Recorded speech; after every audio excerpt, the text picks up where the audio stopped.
ओम नारायण नारायण नारायण नारायण।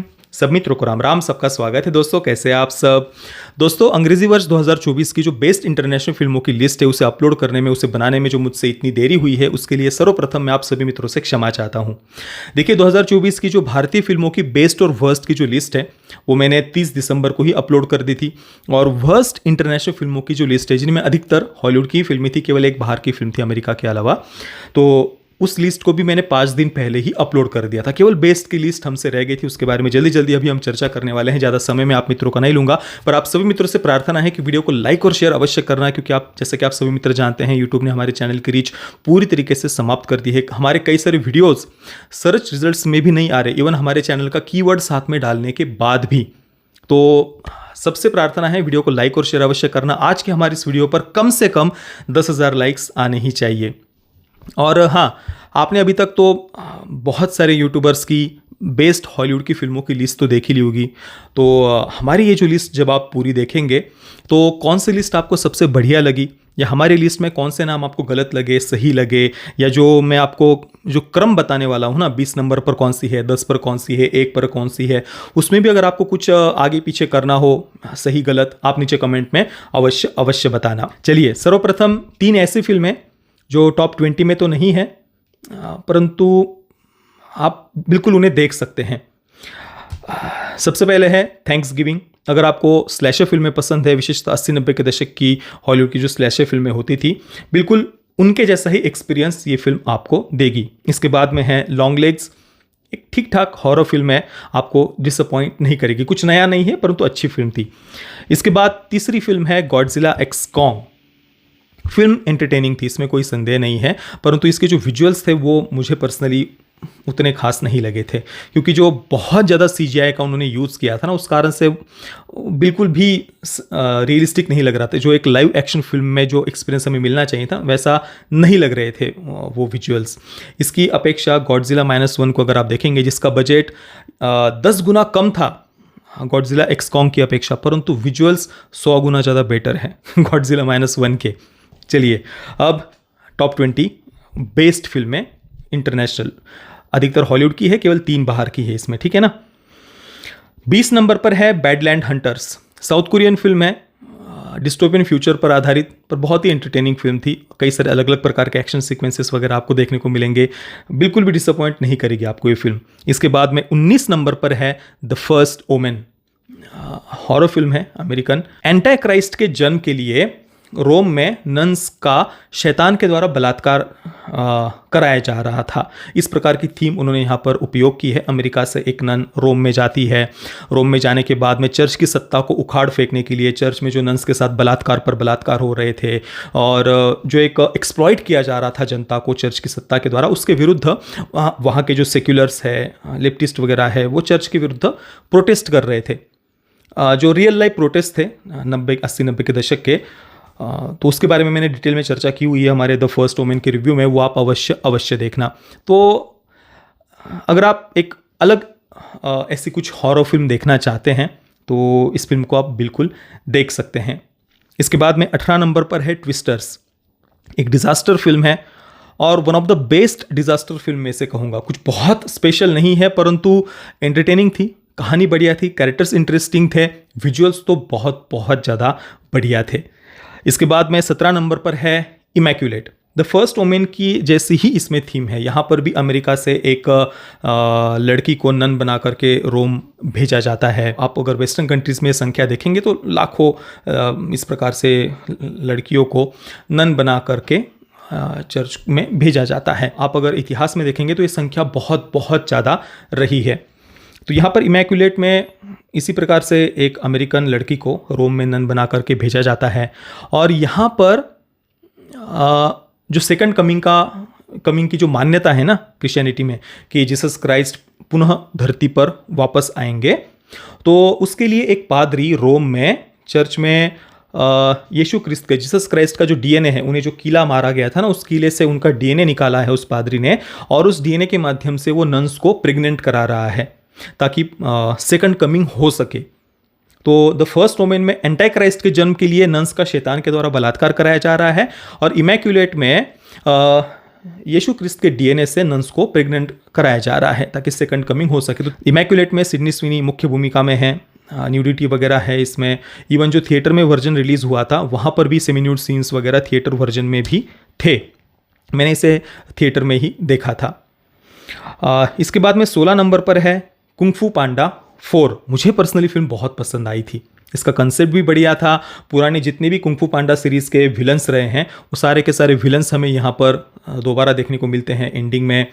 और संयम हो, एकाग्रता हो, जो इस पूरी सीरीज़ में भी इसकी थीम प्रमुखतः रही है। पहले पार्ट से अगर आप इसको देखेंगे ना तो अपनी शक्तियों को जागृत करने के लिए एकाग्रता, संयम, तपस्या, ये हमेशा उन्होंने दिखाया है। तो इस पार्ट में भी इस बात को उन्होंने महत्व दिया था। इसके बाद में 15 नंबर पर है डिस्पिकेबल मी 4। मुझे ये पूरी की पूरी सीरीज़ ही बहुत पसंद है। मिनियंस जो फिल्में आई है वो भी और डिस्पिकेबल मी सीरीज़ भी। और इस 4th पार्ट को भी मैंने बहुत बहुत एंजॉय किया था। इसके बाद में 14 नंबर पर है फाइट बर्ड। 2017 में वंडर्स नाम की फिल्म आई थी, देखिए उसका ये सेकंड पार्ट है। वैसे दोनों में थीम के अनुसार कुछ भी सिमिलरिटी नहीं है, दोनों बिल्कुल अपोजिट जोनरा की फिल्में हैं। जस्ट एक यूनिवर्स में वो बिलोंग करती है। पहले पार्ट में जो दूसरों को जो मेन कैरेक्टर था ना, उसे जो लड़का परेशान करता था, चिढ़ाता था, उसकी दादी या दादी थी या नानी थी जो भी है, वो अपने जीवन के अनुभव बता रही है उस लड़के को कि वर्ल्ड वॉर 2 के समय जब यहूदियों का नरसंहार हो रहा था तो उस समय वो स्वयं भी यहूदी है तो उसको मारने का प्रयास किया जा रहा था। तो एक लड़का जो ईसाई परिवार से था जर्मनी में, वो उसकी कैसे मदद करता है उस लड़की की। उन दोनों की प्रेम कहानी यहाँ पर दिखाई है। कई सारे यहूदियों ने इसके ऊपर आक्षेप लिया था कि ये फिल्म वाइट वॉश करने का प्रयास करती है यहूदियों के नरसंहार का, क्योंकि यहाँ पर एक ईसाई पादरी को यहूदियों का संरक्षण करने के लिए सामने आते हुए दिखाया है। तो अब यहूदियों का जो नरसंहार पिछले सैकड़ों वर्षों में हुआ है उसके पीछे का मुख्य कारण यही माना जाता है कि एंटीसेमिटिज्म की भावना, कि यहूदियों को यीशु क्रिस्त का हत्यारा मान करके पिछले सैकड़ों वर्षों में उनका कत्लेआम हुआ है। और हिटलर के द्वारा भी जो यहूदियों का नरसंहार हुआ था उसके पीछे भी यही एंटीसेमिटिज्म की ही मुख्य भावना थी। तो यहाँ पर फिल्म में एक पादरी को सामने आकर के उनकी रक्षा करते हुए दिखाया है। तो इतिहास को वाइट वॉश कर रहे हैं, ये दिखा रहे हैं जैसे कि भाई यहूदियों जितने ही आम जर्मन दूसरे नागरिक भी उतने ही ज़्यादा पीड़ा में थे, ट्रॉमा में थे, दुख में थे, ऐसा फिल्म दिखाने का प्रयास करती है। तो हाँ, बिल्कुल वैसा चित्रण हमें देखने को मिलता है, पर technically extremely well made film है, बहुत ज़्यादा बढ़िया बनी हुई फिल्म है। कैरेक्टर डेवलपमेंट ले लीजिए, इसके विजुअल्स लीजिए, इतने सुंदर विजुअल्स है ना, बहुत बढ़िया बनी हुई फिल्म है, बहुत ही ज़्यादा। इसके बाद में 13 नंबर पर है टॉम हैंक्स की हियर।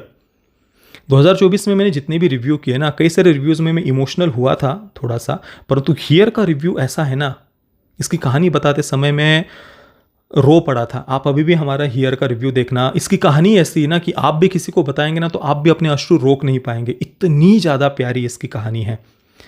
और फिल्म मेकिंग के पॉइंट ऑफ व्यू से भी जो क्रिएटिविटी डायरेक्टर ने दिखाई है ना, ऐसा कुछ आपने इससे पहले कभी नहीं देखा होगा, कभी नहीं। बहुत बहुत इंटरेस्टिंग कंसेप्ट तो है ही, परंतु एक जो फिल्म कहने का प्रयास करती है, एक बहुत ही ट्रेडिशनल पॉइंट ऑफ व्यू से कहानी का या जो एक परिवार का पारिवारिक जो चित्रण है वो फिल्म में किया गया है। आप हमारा हियर का रिव्यू अवश्य देखना। इसके बाद में 12 नंबर पर है ट्रांसफॉर्मर्स 1।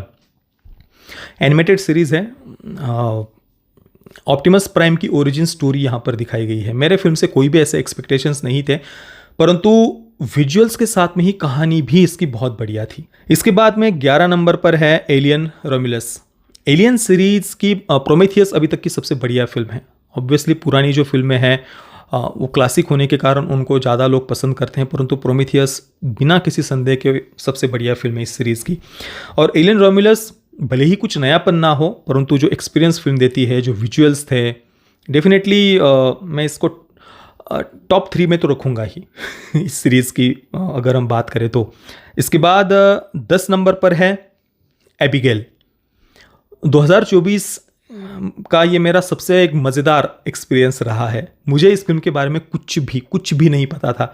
जस्ट पोस्टर से इतना पता था कि भाई शायद ये हॉरर फिल्म हो सकती है। मैंने ट्रेलर भी नहीं देखा था, और थिएटर में जाने के बाद में जो एक्सपीरियंस इस फिल्म ने दिया है ना, मतलब क्या कहूँ मैं, जब आपको कुछ पता नहीं होता और फिल्म एकदम से आपको सरप्राइज कर देती है ना, तो बहुत मज़ा आता है। अगर आपको कुछ वैम्पायर ड्रैकुला इस प्रकार की थीम की फिल्म है और उसमें भी ढेर सारा खून खराबा वगैरह ऐसा कुछ देखना हो, तो इसको आप बिल्कुल भी मिस मत करना। 9 नंबर पर है एक पॉलिश फिल्म है बॉक्सर। 1947 से लेकर के 1989 तक पोलैंड में लाल आतंकवादियों का, वामपंथियों का, कम्युनिस्टों का शासन था और उन्होंने किस प्रकार से पोलैंड को बर्बाद किया। 10 लाख पॉलिश नागरिकों ने अपने देश को छोड़ दिया था। विशेषतः अंतिम दशक में 1979 से 1989 अंतिम दशक में सबसे ज़्यादा लोग छोड़ करके गए थे और उनमें सैकड़ों सैकड़ों खिलाड़ी थे अलग अलग स्पोर्ट्स से जुड़े हुए। उनको ट्रिब्यूट देते हुए, उनको एक प्रकार से श्रद्धांजलि देते हुए इस फिल्म को बनाया गया है। तो लाल आतंकवादियों के अन्याय, अत्याचार, जो कुछ भी उनकी मानसिकता के कारण कैसे देश के देश बर्बाद होते हैं, ये बात तो उन्होंने दिखाई ही है, परंतु टेक्निकली भी फिल्म एक्सट्रीमली वेल मेड है। बहुत बहुत बढ़िया फिल्म है। इसके बाद 8 नंबर पर है जापानीज फिल्म गॉडजिला -1। इसको तो इस लिस्ट में होना ही था। इतने कम बजट में मात्र $15 मिलियन का इसका बजट है। कुछ जगहों पर तो $10 मिलियन भी बताया जा रहा है और गॉडजिला एक्स कॉन्ग का बजट इससे 10 गुना ज़्यादा है। परंतु फिर भी आप देख लीजिए गॉडजिला -1 के जो विजुअल्स है वो कितने बढ़िया है। विजुअल्स तो बढ़िया थे ही, ओवरऑल एक गॉडजिला फिल्म से जो हम एक्सपेक्ट करते हैं ना कि फिल्म हमको अंदर से झकझोर दे, डरा दे, थ्रिल वो हमें दे, वो ये फिल्म देती है। और ऊपर से जो एक राष्ट्रवाद की, देश के लिए कुछ करने की जो भावना इसमें हमें दिखाई देती है ना, जो आजकल की फिल्मों से गायब होती दिख रही है। जो बात आजकल के फिल्म मेकर सभी उनको वोक बनना है, एनिमल्स, डायनासोर जैसे एनिमल्स के साथ भी इनको क्या कोएग्जिस्ट करना है। अभी जो जुरासिक पार्क का रिबूट जो देख रहे हैं ना आप, उसके आखिर की 2-3 फिल्में आप देख लीजिए, डायनासोर्स के साथ कोएग्जिस्ट करने की बातें कर रहे हैं, क्योंकि वो वोक बन गए हैं ना भाई बहुत। हाँ, इसके बाद 7 नंबर पर एक ऐसी फिल्म है जिससे काफ़ी सारे फेमिनिस्ट बहुत ज़्यादा छटपटाए थे। आप इसको लेकर के गूगल पर आर्टिकल सर्च करेंगे ना, बहुत सारे आर्टिकल्स आपको मिल जाएंगे कि ये फिल्म एंटी फेमिनिस्ट है वगैरह वगैरह, इस प्रकार की बातें। हमारे यहाँ पर भी जो एलिट क्रिटिक है, किसी फिल्म में कुछ ऐसा एक आध सीन हो ना कि जहाँ पर एक फीमेल कैरेक्टर कुछ झूठ मूठ का चीख कर चिल्ला कर सामने वाले पुरुष पर झूठा आरोप लगा रही है, उसको लेकर के तुरंत उनका एक्टिविज्म शुरू हो जाता है। हाँ, ये तो पूरी की पूरी फिल्म ही इस थीम पर आधारित है। स्ट्रेंज डार्लिंग, थिएटर में तो मैंने इसे नहीं देखा था, बाद में प्राइम वीडियो पर मैंने इसे देखा। बहुत इंटरेस्टिंग फिल्म है भाई, मतलब फिल्म जो कहने का प्रयास करती है ना वो भी आप छोड़ दीजिए, टेक्निकली भी एक मास्टरपीस हम इस फिल्म को कह सकते हैं। इतनी ज़्यादा बढ़िया बनी हुई फिल्म है ये, परंतु बस फिल्म जो कहने का प्रयास करती है उस कारण से इसको कहीं पर भी वो एप्रिसिएशन नहीं मिला। इवन फिल्म इसके जो मेकर्स है वो कई सारे प्रोड्यूसर्स के पास में गए, कई सारे प्रोड्यूसर्स पीछे हट गए इसकी कहानी सुनकर ही कि नहीं यार नहीं। जो प्रोड्यूसर्स एग्री हुए थे वो भी फिल्म के कुछ शुरुआत के सीन्स देख करके बोले कि यार तुम ये क्या कर रहे हो, नहीं यार हम नहीं जुड़ सकते तुम्हारे साथ में। इस प्रकार के प्रॉब्लम्स इसके मेकर्स ने फेस किए। क्यों? क्योंकि इसकी थीम। इसके बाद में 6 नंबर पर है डेडपुल एंड वुल्वरीन। मज़ेदार थी फिल्म कुल मिलाकर के, जो बात हम आजकल मिस होते हुए देख रहे हैं फिल्मों से, और उसी कारण से एक सक्सेसफुल मार्वल फिल्म रही है पिछले कई वर्षों में, ये सबसे ज़्यादा सक्सेसफुल। आशा करते हैं कि आगे जा कर के मार्वल अपने उस वोक माइंडसेट से बाहर निकले।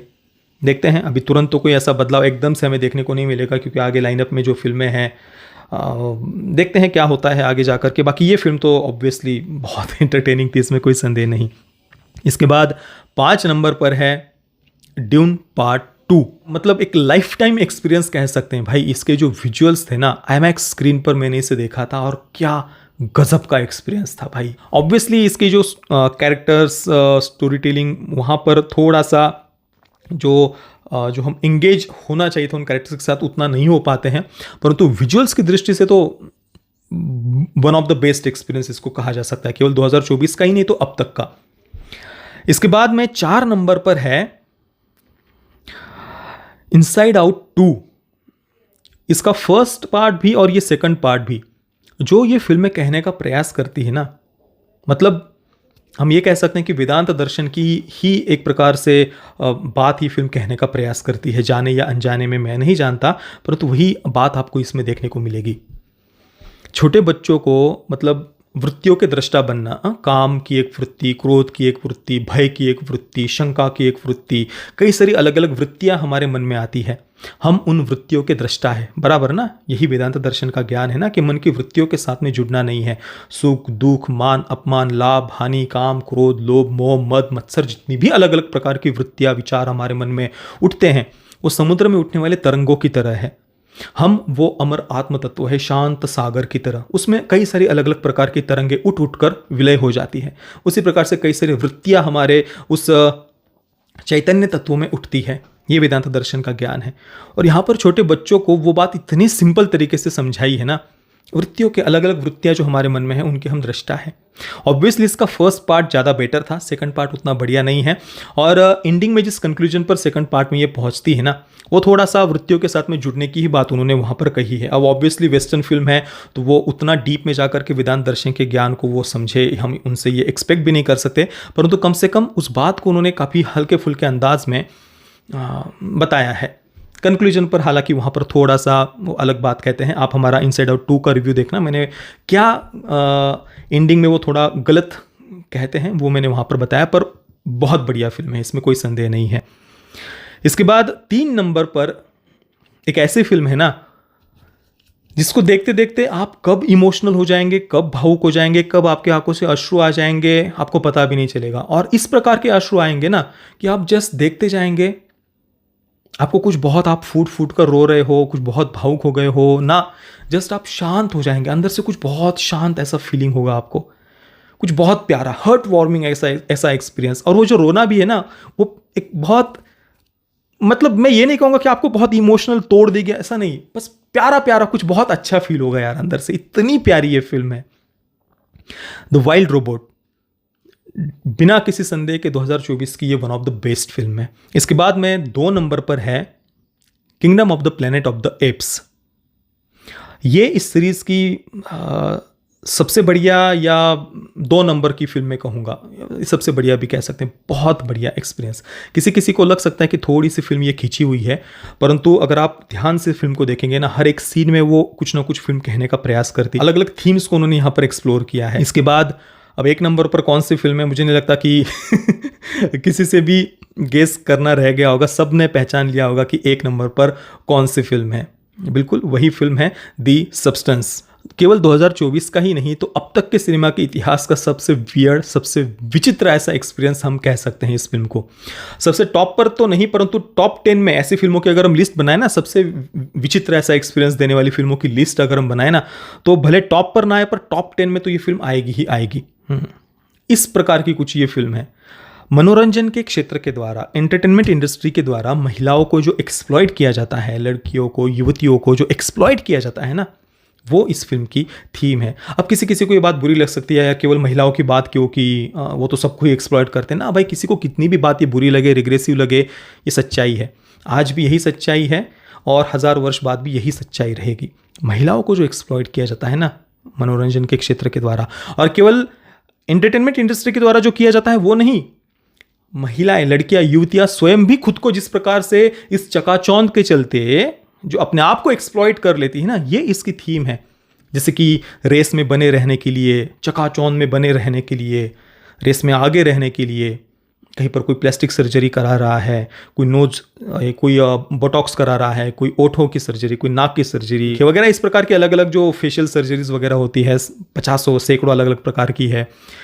ये सब जो अपने आप को रेस में बना करके रखने के लिए, आगे रखने के लिए, इस चकाचौंध के चलते जो अपने आप को ही एक्सप्लॉइट किया जा रहा है ना कई सारी युवतियों के द्वारा, लड़कियों के द्वारा, वो इस फिल्म की थीम है।